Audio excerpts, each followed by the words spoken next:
Ving Rhames, famous for his role as tech expert Luther Stickle in the Mission Impossible movies and crime boss Marcellus Wallace in the cult classic Pulp Fiction. He's a Golden Globe winner and one seriously tough-looking dude. So how did it happen that one day I had a stare down with him face to face? In this video, I'll reveal what I said to him that did not make him happy, and how someone like me with social anxiety dealt with the situation. Make sure to stick around to the end of the video when I'll give my tips on dealing with an unexpected celebrity interaction, especially if you're socially anxious or awkward. Me speaking with the actor resulted from a series of highly unlikely events.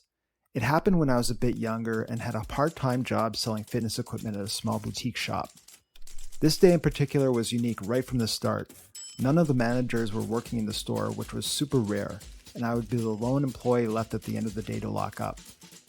With 10 minutes until closing time, I was attending to those tasks that fitness equipment salespeople are typically busy with.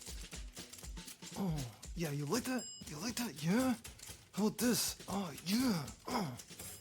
That's when the chime on the front door of the shop rang. I looked up, and it was Ving Rhames, like all 6 foot something of him. I was a bit stunned, and was a bit self-conscious about approaching him. I mean, the man is intimidating, and his head was larger and looked more indestructible than a bowling ball, so I felt it would be best to leave him alone to browse. But in less than 5 minutes, he came up to me and pointed to the most expensive treadmill in the shop. He asked if he could have that model of treadmill delivered to his place the next day.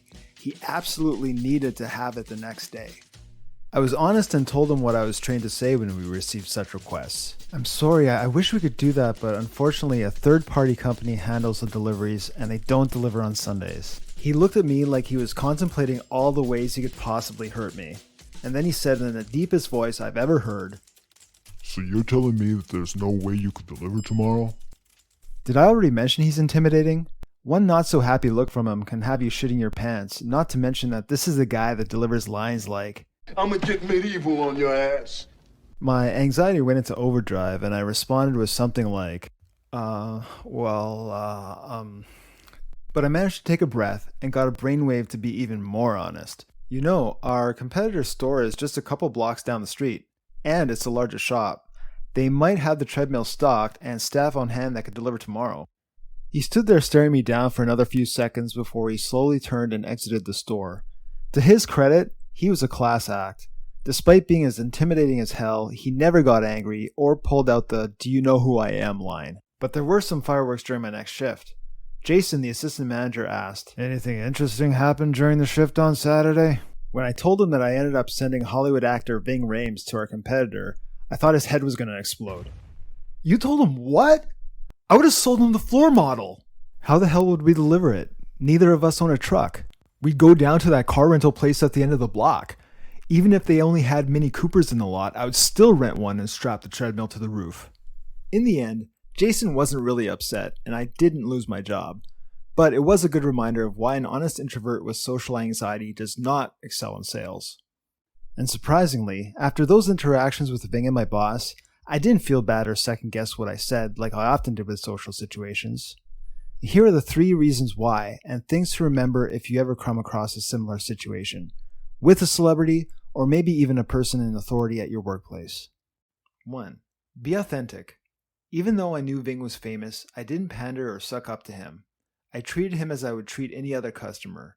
You'll never regret being respectful and authentic. 2. Be honest. In this case, I gave an honest explanation of the situation. We can often feel pressured to say yes to requests, especially if the person requesting your help is in a position of authority. But just know that even if they are a bit disappointed that you can't give them what they want now, they would be much more frustrated later on if they find out they won't get what they were promised. 3. Just be helpful to the extent that you can. Even though I couldn't guarantee next day delivery, I tried to be of service by providing another alternative. By following these tips, you'll take the focus off of yourself and instead focus on serving others, which will help reduce your social anxiety. You'll also find some peace of mind that you did your best to help, so it's not as important how you looked or sounded. I hope you find these useful the next time you get a request from your boss or a famous person. If you found this video at all helpful or fun, please give it a like or click the subscribe button. Thanks.